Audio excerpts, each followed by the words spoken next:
Bonjour à tous, bienvenue. Aujourd'hui, on va discuter d'une problématique qui n'est pas assez partagée par un bon nombre de personnes, en tout cas.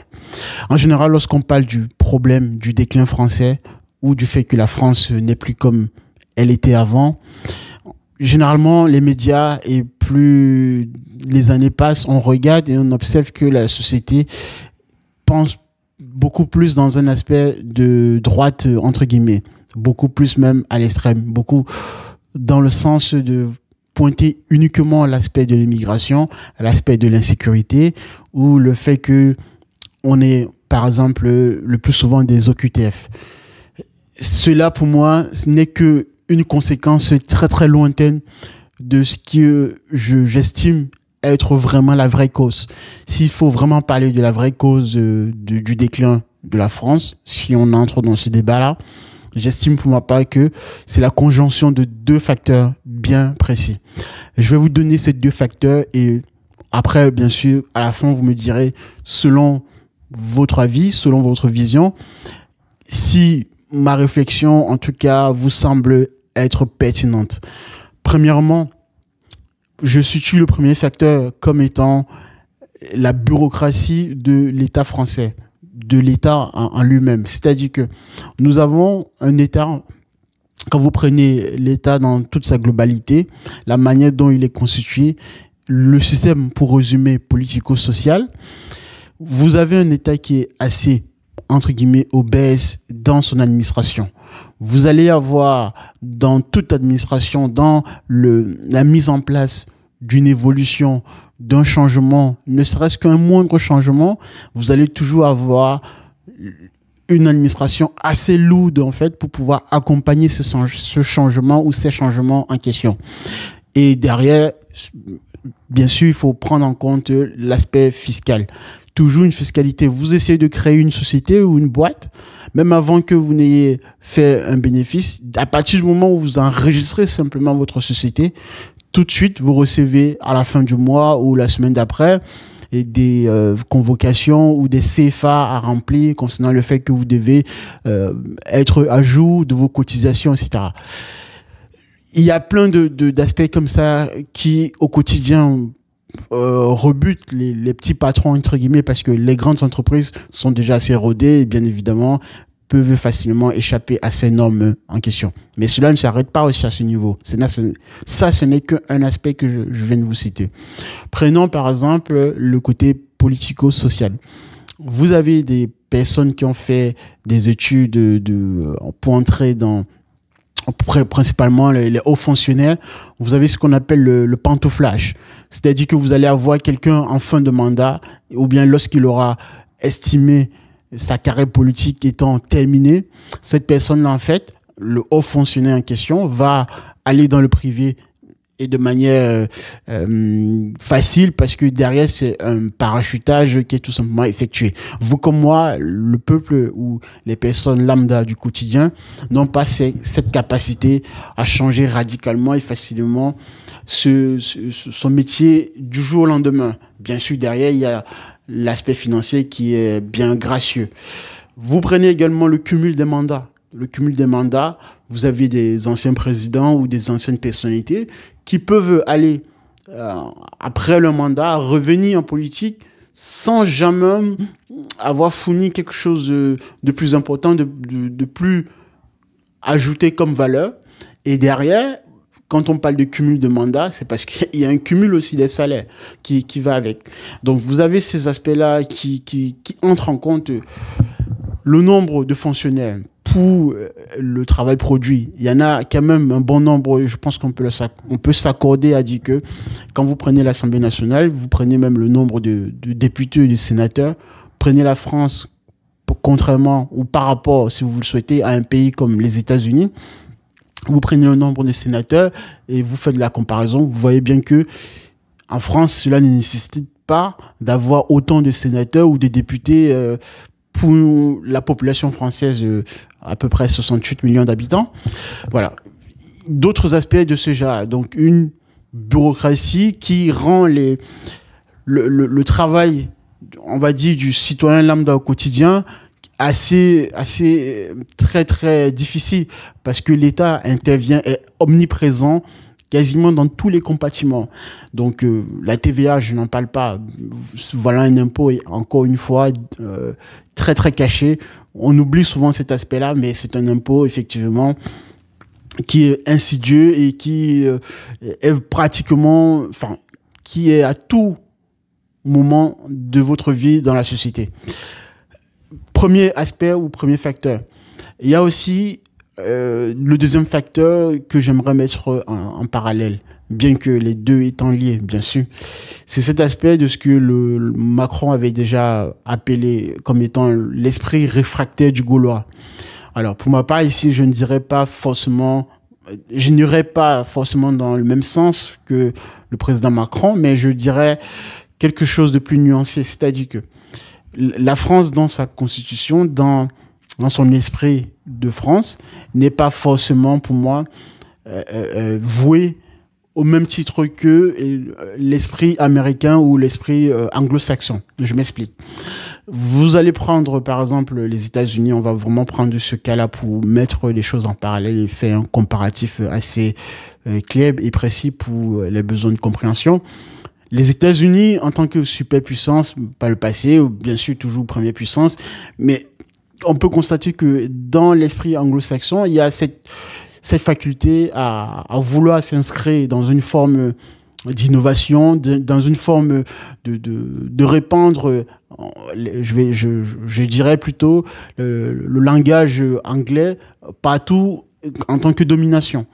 La France, depuis le fait que la France n'est plus vraiment une puissance, aujourd'hui, je pense qu'on peut clairement dire que la France est une puissance moyenne et cela va être de plus en plus difficile d'assumer ce statut parce que derrière ce que je vous ai dit précédemment par rapport à la bureaucratie, l'esprit réfractaire ici du Gaulois, entre guillemets, est plutôt lié au fait que, comme il y a cette bureaucratie, il y a un État qui n'est pas du tout donc stratège, ou en tout cas depuis belle lurette, cela fait en sorte que les citoyens n'arrivent plus à suivre en fait les élites, ne font plus confiance. C'est plutôt le thème en fait approprié.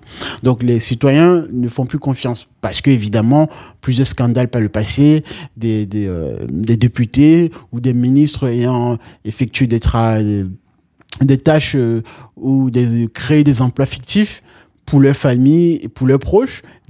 Tout cela et plein d'autres choses de scandales derrière ont fait en sorte que le citoyen aujourd'hui dans la population, quand il regarde la tête des élites, il se dit, en fait, non, pourquoi je suivrais ces élites-là en question, sachant tout ce qu'ils ont déjà pu faire par le passé, et à chaque fois, c'est la même musique aux élections, etc. Premier tour, on s'arrange, et puis le deuxième tour, on crée donc ce qu'on appelle le bloc l'arc républicain. Bon, bref, là, vous voyez la musique. Donc, ici, s'il faut parler d'esprit réfractaire, c'est parce que aujourd'hui, vous avez en France, au niveau étatique, parce que l'État doit accompagner les innovations. Si l'État n'accompagne pas les personnes qui ont vraiment des idées innovatrices, qui ont vraiment des vraies valeurs pour pouvoir entamer les vrais changements, au final, vous n'allez pas avoir de grandes entreprises, vous n'allez pas avoir des startups aussi florissantes telles que OpenAI, Google et GAFAM de manière générale. Donc, voilà les deux facteurs que je pense qui sont vraiment, en termes d'hiérarchie de causes, les causes réelles du déclin français. Pour terminer et vous donner encore un autre exemple bien plus précis, dernièrement, on a vu les élections américaines, Donald Trump et Elon Musk, deux figures vraiment emblématiques. Aujourd'hui, quand vous regardez la France, est-ce que vous-même, vous pensez que ces deux individus-là, en tant qu'archétype, pourraient exister en France?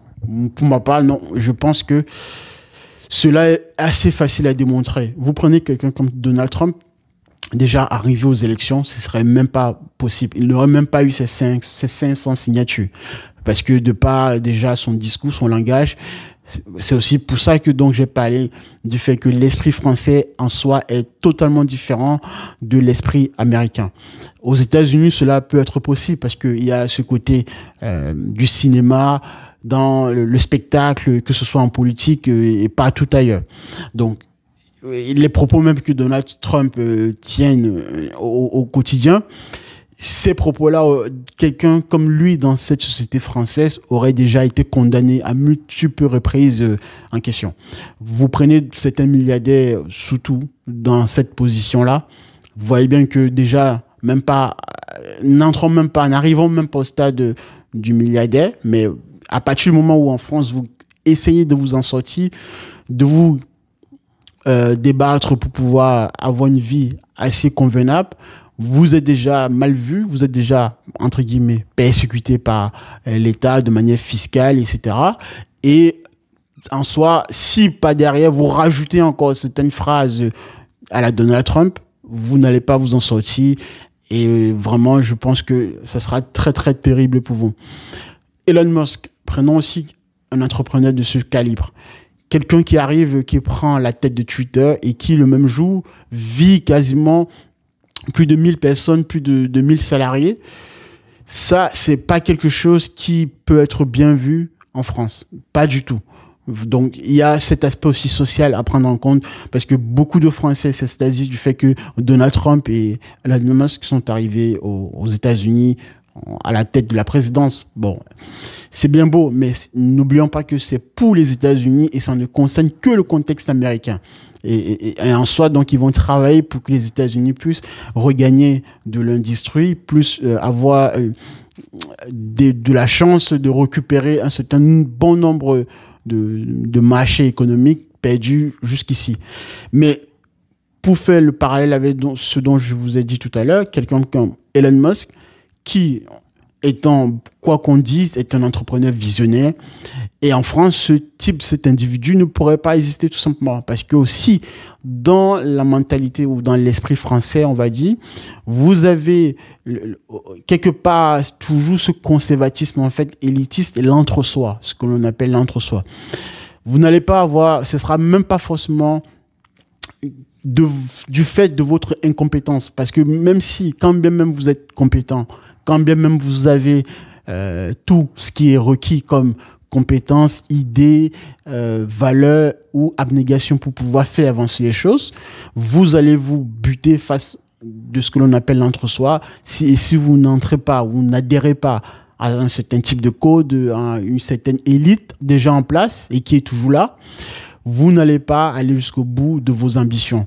Et ce sont donc les facteurs qui ne se retrouvent pas forcément dans les pays anglo-saxons où, quoi qu'on en dise aussi des tas de ces sociétés-là, que ce soit en Angleterre ou aux États-Unis, il y a quand même cette liberté, cette marge de liberté de manœuvre pour pouvoir faire avancer l'individu, le citoyen, jusqu'à la réalisation de son projet. Aux États-Unis, par exemple, à la tête de Google, vous avez des Indiens, vous avez des Chinois, etc. En France, citez-moi dans le CAC 40, vous prenez l'administration du CAC 40 et vous regardez les profils, etc. Vous verrez que la diversité en termes par rapport au modèle anglo-saxon n'est pas du tout la même chose.